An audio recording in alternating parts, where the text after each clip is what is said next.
The deputy caught on camera assaulting a Bills fan is now staring at the possibility of jail time. Good evening. The rare guilty verdict against a law enforcement officer came down late this afternoon. 7 Eyewitness News reporter Nikki Dementri has all new reaction tonight from the sheriff and what's next for Deputy Kenneth Achtyl. Erie County Deputy Kenneth Achtyl walked out of court arm in arm with his wife, attorney by his side, and supporters. This after a verdict handed down from an Orchard Park jury. The deputy found guilty of reckless assault, misconduct, and falsifying business records. The misdemeanor charges spanning from this bloody arrest of Nicholas Belcito at a Bills December 2017 game. Almost all week, Achtyl's boss, Sheriff Tim Howard, sat in court alongside fellow deputies in a show of support. There are a lot of abnormalities to this case.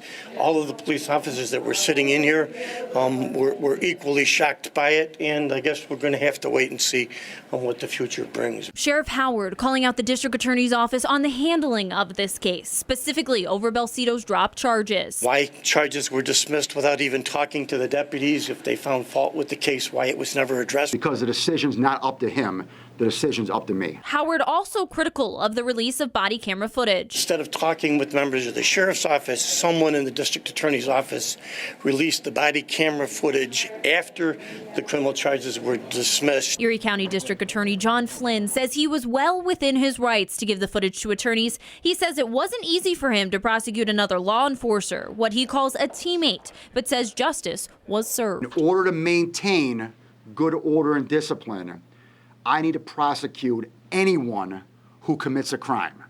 Anyone. Sentencing in this case is set for mid-January, where Deputy Achtyl faces a maximum of 2 years in prison. When I have the one bad apple who crosses a line, I can't let that go. Now, as for the future of Deputy Achtyl's employment, that's ultimately up to Sheriff Howard. He says there are procedures and hearings that they'll need to go through to make that decision. So for now, Deputy Achtyl remains on unpaid suspension. Live in the newsroom tonight, Nikki Dementri, 7 Eyewitness News.